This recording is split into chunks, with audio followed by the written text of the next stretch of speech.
I'm sure it's a busy day for you. A lot of media interviews, a lot of requests around college football because the article grabbed our attention. Is this your first appearance in the state of Alabama? I've done stories involving Alabama schools before, but this one definitely raises some interest for sure. No, I'm just saying, is this your first media appearance on this story here in the state of Alabama? Are we your first radio station to reach out to you and say, we've got to discuss this article? Yeah, I believe so. I want you to sort of take us through this because I have to ask the generic question of how and why, but let's talk about the article where you dove into some college data to look at how athletes are prosecuted. Sort of educate us on this article and sort of how it came about. Sure. This actually stems from an investigation we've been doing of a different school, and one thing that we found that was interesting was looking at the number of cases involving student athletes that were never charged, or if they were charged, the charges were dropped or dismissed. And we thought, it would be interesting to do this on a much larger scale, because there's two questions that people always have. One is, is there really a bias? Are police officers just taking it easy on these guys? And the second is, if you looked at what was happening with sort of regular college-age males, would you see a similar trend of percentage of cases that nothing happened with? And so we decided, you know what, let's try to do that, and that's what we did. Paula Lavigne right now, Outside the Lines reporter, ESPN.com, as we're reading the article. Let me sort of ask you as we get into this, the number one rebuttal that I'm going to hear tonight after you go off the air, everybody does it. Everybody does it. Do you buy that? I buy that every program most likely has student athletes who are getting into trouble. What I would say is that some are worse than others. So, yeah, absolutely. Everybody does it. But the thing you need to look at is how often do they do it and what happens when they do it. And those things are very different.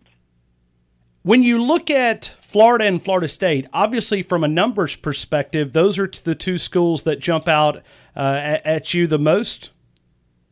Yeah, so Florida and Florida State rose to the top because they had the most athletes involved in crimes and the most crimes altogether. And so what we did in those cases, because we had a pretty good number that we could work with, we decided to look at not only what was happening with the student athletes, but what was happening to a comparison sample of just run-of-the-mill college-age males in Gainesville and Tallahassee to see if there was a similarity. And you know what we found? We found that there isn't, that there's a difference. And there's definitely a difference when it comes to the percentage of athletes, student athletes, being able to avoid charges or having charges dropped or dismissed compared to the subset of the college-age males. And it was far more likely for the student athletes to evade that punishment. You've also took it a step further and you've written an article that involves a local team within the state. It's very simple. The Outside the Lines access to Auburn police records make athlete crime comparisons hard. Explain. So this would apply, I think, probably both to Alabama and if we had done Alabama. But the issue is in the state of Alabama, the public records access laws are such that it's very, very difficult to get detailed information on crimes, especially where there has not been an arrest, and then to get any information of the suspects involved in crimes where there hasn't been an arrest. And when your whole goal is to look at how often someone is arrested and which cases don't resolve, and if you can't get the names of the people people being accused of or cited with the crimes, then how are you able to measure how often they get arrested if all you're getting is half of the story, right? And that's a problem. And I think that would be a problem for. I know obviously it was a problem for us for Auburn. I would assume that if we had tried to do this for Alabama, we'd have the same issue. One of the things, so people always ask us, the next sort of question, which I'm sure you're probably going to get to, is why Auburn over Alabama?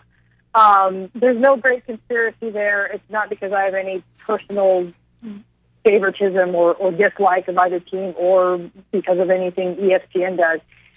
The reason is that one of the main reasons is that Auburn is somewhat unique in that the City of Auburn Police Department also patrols campus.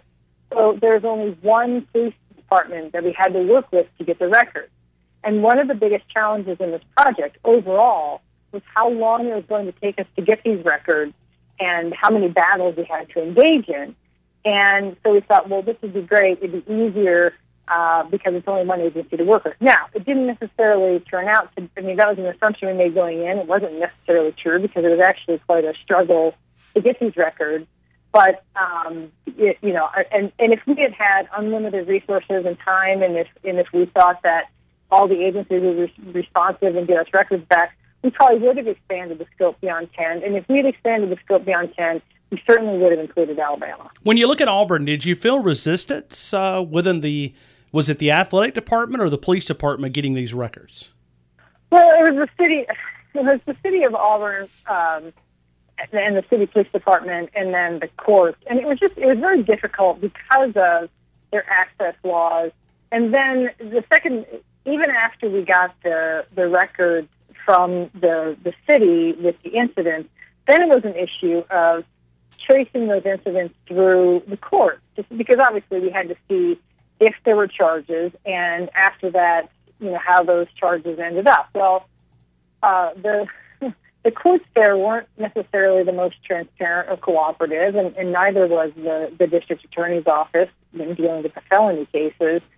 And so it was a real struggle to come up with the end results of a lot of these cases. And I at the end of the day, I think there was, I don't necessarily think anyone was trying to cover anything up to say, I don't know for sure, but I think it was just they're not used to this level of inquiry.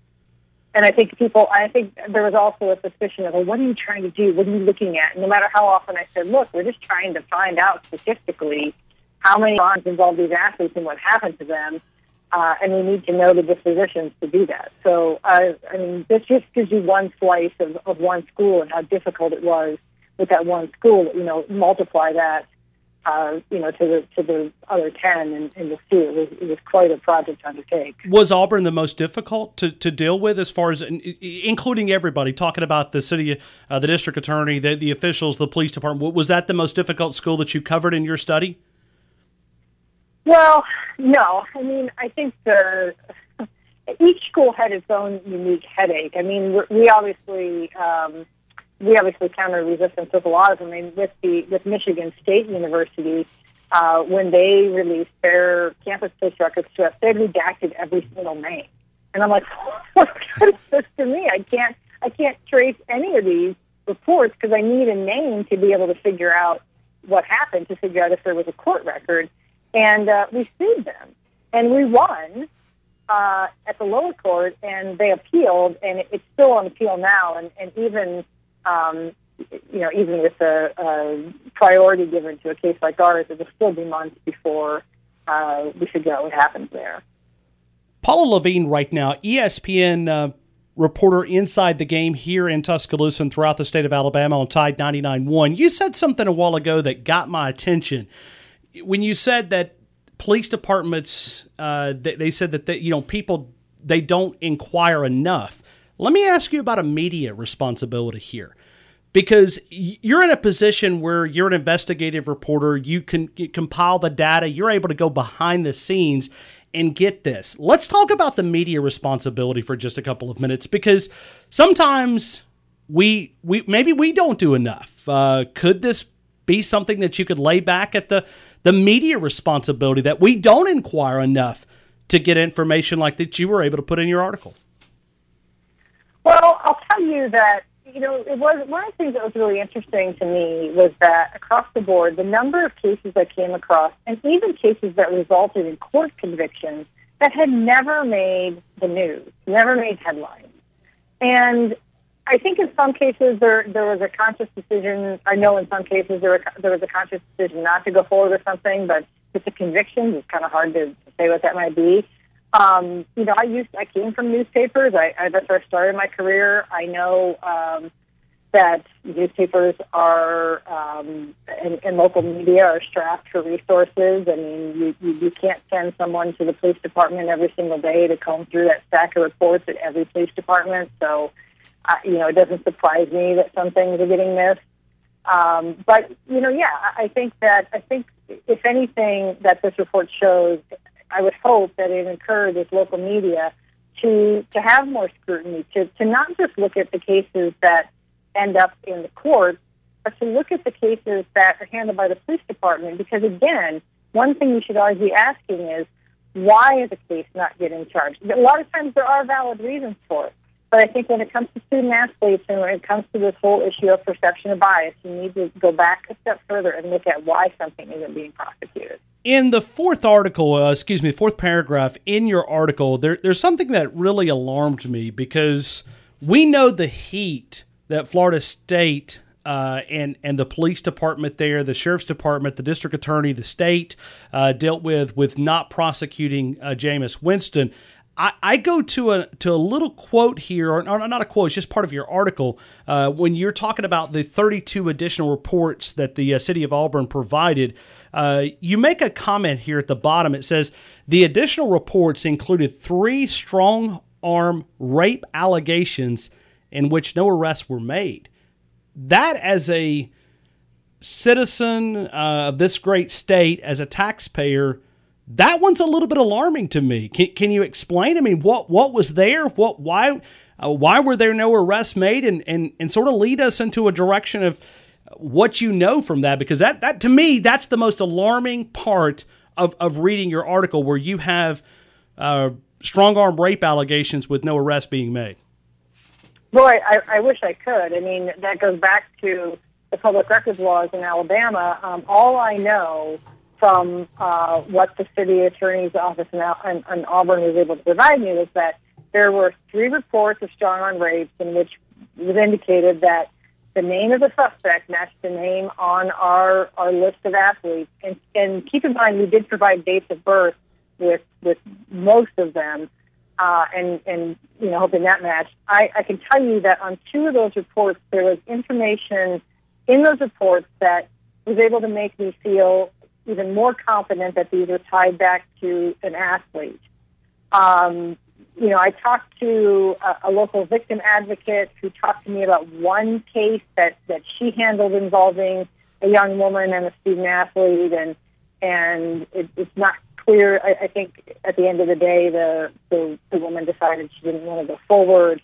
But I don't know anymore. I can't get any more. There's no way to get more information, and that goes back to something that I tweeted out earlier today, or I think it was yesterday, which is that if the whole Jameis Winston thing had gone down at Auburn, would it have ever made news? Would we even know about it? Would it have become the deal that it became for Winston at Florida State? And I think there's a good argument to be said no, it wouldn't have, because unless a victim or some alleged victim or someone was coming forward with the police report, it may never have seen the light of day.